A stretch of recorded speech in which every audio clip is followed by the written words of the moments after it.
Mis queridos amigos, es un placer estar con ustedes en este ciclo de charlas de VM y ecografía ocular. El primer tema que vamos a tocar hoy día es VM en el ángulo camerular, que es la llave para solucionar el riesgo del cierre angular. Sabemos que el ángulo ha sido estudiado desde siempre solo con la gonioscopía. Y el cierre angular, toda la teoría ha sido determinada únicamente con este método. Nunca se ha tomado en cuenta lo que sucede detrás del iris. Por lo tanto, todo aquello que está por detrás de esta estructura, en la teoría actual, está desconocido. Se afirman muchas cosas, como por ejemplo que el bloqueo pupilar es la causa más frecuente, pero no se sabe con cierta cuál es la causa y la frecuencia del iris plató, pues su mecanismo ha estado oculto porque es detrás del iris donde la gran mayoría de este mecanismo se da. Muchas veces también la gonioscopía no es realizada correctamente, o aún peor, no se realiza. Obviamente todos sabemos, vemos 2, 3, 4 estructuras y podemos dar la clasificación. Y la clasificación de SPECT me parece magnífica porque se imaginó, viendo con el gonioscopio, la posición de la inserción, la amplitud del ángulo o la configuración de la periferia del iris, viéndolo de una manera diferente a lo que vemos ahora con el VM. En el ángulo, sin embargo, por detrás del iris hay muchísimo más de lo que vemos con el gonioscopio. ¿Para qué nos sirve entonces el VM? Ve detrás del iris con alta resolución el cuerpo ciliar, el surco, la zónula de Sim, la cápsula del lente, la pars plana, el espacio vítreo anterior, donde los equipos ópticos no acceden a estas estructuras profundas, especialmente si hay medios subpatos. Y además es un examen dinámico. Y nos van a dar todas estas estructuras, la córnea, la conjuntiva, la esclera, el cuerpo ciliar, la zónula, las zonas de unión, y todas estas estructuras que son no visibles a los medios ópticos. Y muy importante, el espolón escleral, y lo vamos a ver. Entonces, ¿para qué nos va a servir? Para evaluar el riesgo del cierre angular, el mecanismo que lo va a producir, y ya conociendo el mecanismo, la solución que debemos emplear. Cuando vamos al consultorio y estamos en la lámpara de hendidura, vemos todos los ángulos así, y así no podemos saber qué está sucediendo detrás de esta estructura pigmentada que es el iris.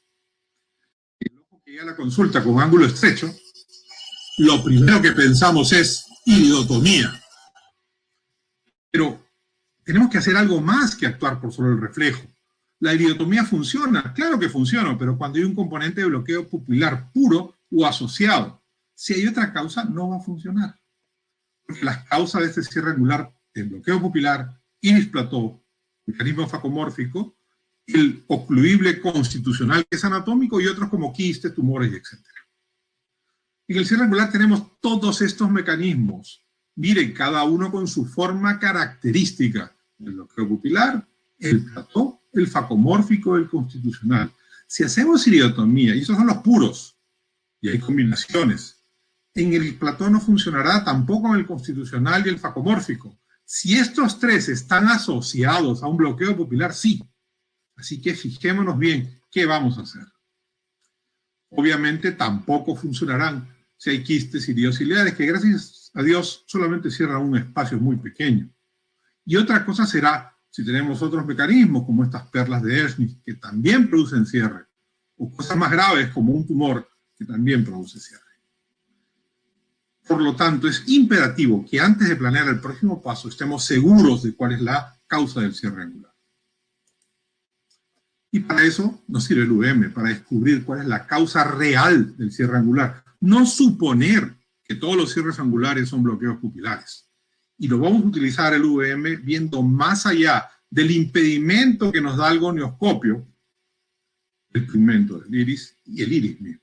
Entonces, para identificar, tenemos que saber qué mecanismo está presente, determinar cuál es el mecanismo predominante, determinar cuál es la causa secundaria si existiese, y definir si hay una causa terciaria.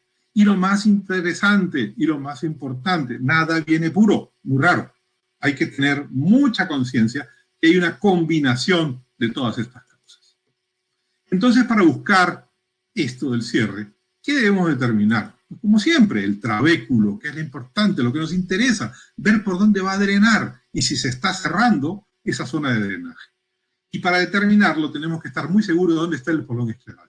Separamos esa línea que está, por un lado la esclera, por otro lado el cuerpo ciliar, y esa línea al ingresar a la cámara anterior nos va a dar el punto que es el espolón escleral, 500 micras por delante de él va a estar el trabéculo. Entonces el examen práctico consiste en ver la cámara anterior y los ángulos en 4 cuadrantes, no vamos a hacer los 360 grados, vamos por cuadrantes, relacionar la cámara anterior con el grosor del cristalino y ver la relación entre ellas, apreciar el iris y su relación con el ángulo, hay arqueamiento del iris, hay bloqueo en cómo está el órbita pupilar, ver la inserción de la raíz del iris en el cuerpo ciliar, hay plató, un cuerpo ciliar, el bol del cristalino y darle un enfoque clínico, que es lo más importante. Entonces, pensar que los ángulos sospechosos hay que examinarlos a la luz y a la oscuridad. Es diferente a la gonoscopía. En la gonoscopía siempre los vemos a la luz y van a estar más abiertos que con el VM. Y ahí obtendremos la información para indicar la iridotomía láser y también podremos ver el iris después de la iridotomía. Entonces, el bloqueo pupilar, hay una convexidad del iris de acuerdo a la curva de la presión, detrás del iris que curva y esto cierra y podemos establecer este diferencial de presión. Además, vemos que se curva por este mecanismo.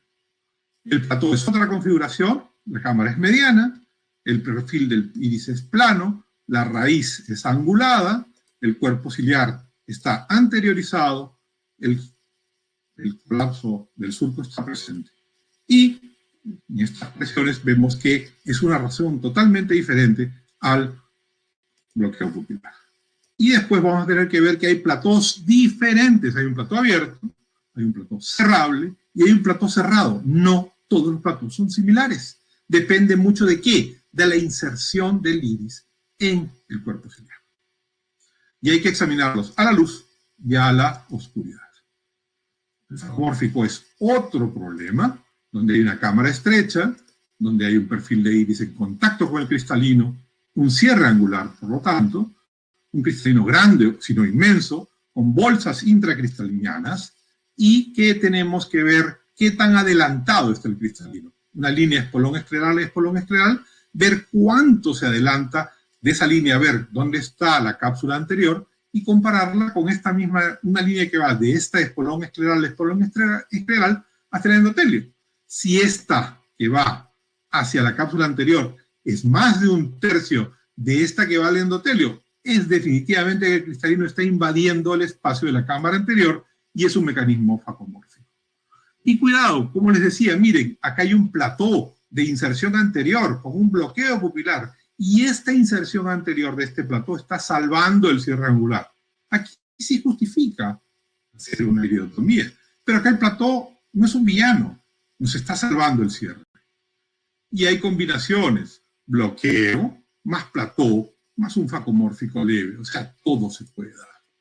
Entonces, acuérdense, en este caso, donde un facomórfico está invadiendo la cámara anterior, el plató puede ser un salvador. Definida la causa, se define el tratamiento, y eso me refiero que el VM puede ser la llave de la resolución del problema.